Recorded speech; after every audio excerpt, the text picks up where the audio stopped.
আসসালামু আলাইকুম। আমি সম্প্রতি কানের পর্দার অপারেশন করিয়েছি।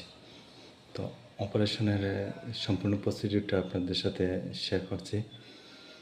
কানের পর্দার অপারেশনকে টিম্প্যানোপ্লাস্টি বলে। যেহেতু এটা টিম্প্যানিক মেমব্রেনে হয়ে থাকে এবং আমার যখন কানে ব্লক ফিলিং হচ্ছিল, একটা সমস্যা মনে হচ্ছে যে কান বন্ধ হয়ে আছে, এমন একটা সমস্যা যখন হচ্ছিল, তখন আমি একজন কনসালটেন্টকে দেখাই, FCPS ডিগ্রিধারী। তিনি আমাকে পরামর্শ দেন যে আপনার সমস্যা সমাধানের একমাত্র উপায় হচ্ছে কানের পর্দার অপারেশন করতে হবে। সেটা যে ছিদ্র আছে সেই ছিদ্রটা বন্ধ করতে হবে। পরবর্তীতে আমি ওনাকেই বলি যে তাহলে আপনি আমার অপারেশনটা করে দেন। তো ডাক্তার বলেন যে না, আমি সেটা করতে পারবো না, আমি রিকমেন্ড করছি একজন ডাক্তারের কাছে, আপনি তার কাছে যান, গেলে ভালো হবে।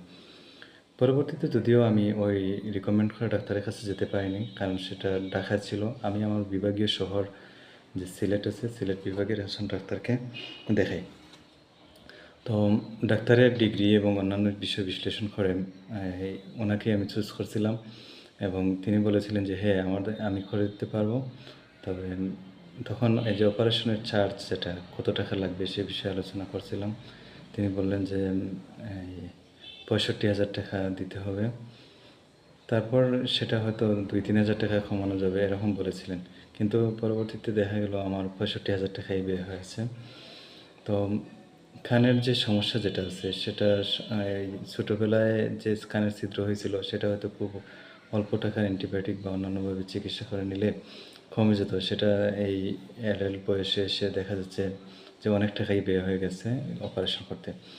সেটা তা হোক, কিন্তু অপারেশনের সময় সময়কার ঘটনা নিয়ে বর্ণনা করি। তারপর ডাক্তার প্রায় ৩ মাস চলে গেছে। ডাক্তারকে প্রথম দেখানোর পর ডাক্তার আমাকে বললেন যে আপনি আপনার সময় সুযোগ করে আসেন এবং আপনার কানটা ড্রাই থাকতে হবে, অর্থাৎ এই যে কানের কোনো ডিসচার্জ থাকলে অপারেশন করা যাবে না। অবশ্য আমি সবসময় আমার কানের যত্ন নেই এবং এয়ার প্লাগ ব্যবহারের ফলে আমার কানে কোনো পানি ঢুকে না এবং শাওয়ারের সময়, ফলে আমার কান ড্রাই ছিল। পরবর্তীতে ডাক্তার বলেন যে অপারেশনের ডেট ফিক্সড করে দেন। আমি সেদিনই অপারেশন এই হসপিটালে ভর্তি হই। একটা প্রাইভেট হসপিটালে ভর্তি হয়েছিলাম। যেদিন অপারেশন হয় সেদিন সকালেই। তার অপারেশনের যে সম্পূর্ণ প্রসিডিউরটা বলছি। তারপর ২ ধরনের প্রক্রিয়ায় অপারেশন করা যায়। একটা হচ্ছে জেনারেল অ্যানেস্থেসিয়া আর একটা হচ্ছে লোকাল অ্যানেস্থেসিয়া।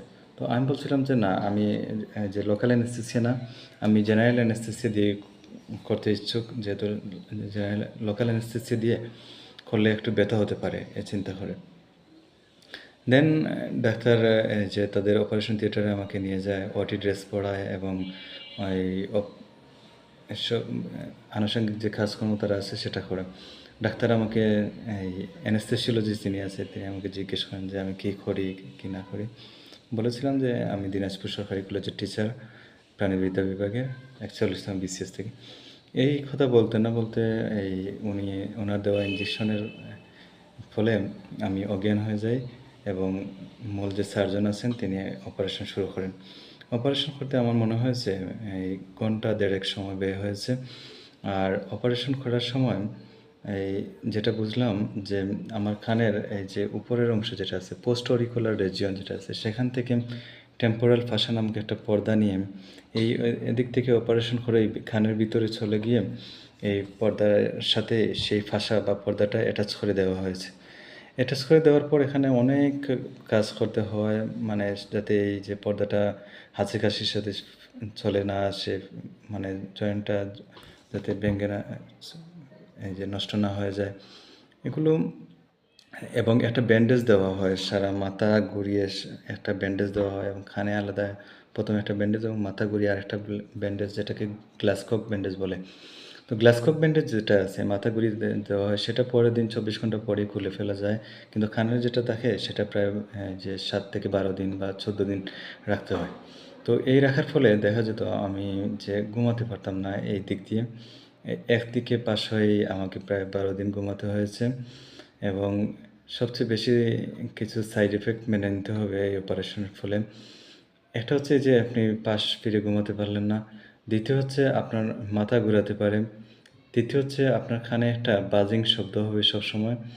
তো বাজিং শব্দ যেটা এই যে সেটা দূর করা যায় আবার ফ্যান রাইট করে। ফ্যান চালিয়ে দিলে দেখা যায় যে ফ্যানের শব্দ সেটা কিছুটা মিনিমাইজ করে ফেলে। আর আরেকটা সাইড ইফেক্ট আমার ক্ষেত্রে পরপর দেখা দিছে যে কানের অপারেশনের সময় কানের পর্দার নিচে একটা নার্ভ থাকে যেটাকে বলে কর্ডা টিম্প্যানি। সেই নার্ভে কিছুটা এই যে আঘাতপ্রাপ্ত হয় যার ফলে আমাদের মুখের স্বাদ যেটা আছে সেটা কমে যায়। সেটাকে বলে এই যে মেটালিক টেস্ট। তো সেই টেস্টটা আমার হয়েছিল মানে আমি কোনো কিছুর স্বাদ পাচ্ছিলাম না। যাই হোক ১২ দিন পর ডাক্তারের কাছে যাই এবং ডাক্তার এই যে কানের যে ব্যান্ডেজ যেটা আছে সেটা খুলে দেন এবং কিছুটা হালকা লাগে তখন থেকে। তবে এই সময়ের মধ্যেও নামাজ পড়া যেত না। চেয়ারে বসেই নামাজ পড়তে হয়েছে এবং আজকে প্রায় ৬ সপ্তাহ হতে চললো। এখনও দেখা যায় যে নামাজ পড়তে হচ্ছে বসেই। তবে আমার মনে হচ্ছে যে আরও ২ সপ্তাহ বা ১ সপ্তাহ চলে গেলে আমি সম্পূর্ণভাবে সুস্থভাবে নামাজ পড়তে পারবো। ইতিমধ্যে দেখা যাচ্ছে আমার যে কানের পর্দার অপারেশনের পর আমার যে ব্লক ফিলিং ছিল কানের মধ্যে সেটা এখন আর নাই এবং আমি এই যে একটা অটোস্কোপ কিনে এনেছিলাম যেহেতু আমার এসব নিয়ে অভিজ্ঞতা আছে। তো অটোস্কোপে আমি দেখেছিলাম যে আমার কানের পর্দা এই যে জোড়া লেগে গেছে। কানের মধ্যে কোনো পর্দার মধ্যে ছিদ্র নেই। তো বলা যায় যে হয়তো অনেক টাকা ব্যয় হয়েছে বা অনেক কষ্ট হয়ে গেছে গত ২ মাসে। কিন্তু এখন আমার ফিলিংসটা এই কানের ফিলিংসটা অনেক ভালো। হ্যাঁ, যে আমি মনে হচ্ছে যে আমি এই ব্লক ফিলিং যেটা আছে, কান বন্ধ হয়ে যাওয়ার যে একটা অনুভূতি সেটা থেকে আমি মুক্তি পেয়েছি। এবং আমার কান যেটা যে শ্রবণের ক্ষমতা যেটা আছে, শ্রবণ ক্ষমতা এখনও পুরোপুরি যে প্রায় ১.৫ মাস হয়ে গেল, ৬ সপ্তাহ এখনও পুরোপুরি আসে নাই। মনে হচ্ছে যে যেটা জানতে পারলাম যে আরও হয়তো ১৫ দিন ২০ দিন পরে সেটা ধীরে, ধীরে ফেরত আসবে। এখানে একটা অনেক প্রক্রিয়া এখানে জড়িত। সেজন্য এটা একটু সময় লাগতে পারে। তো এই সমস্ত সাইড ইফেক্ট যদি মেনে নেওয়া যায়, তাহলে এই অপারেশনটা যদি সাকসেসফুল হয়, তাহলে আমার মনে হয় যে অপারেশনটা করিয়ে নেওয়া ভালো এই কন্টিনিউয়াস একটা প্রবলেমে থাকার চেয়ে। এই ছিল আমার অভিজ্ঞতা। সবাইকে ধন্যবাদ।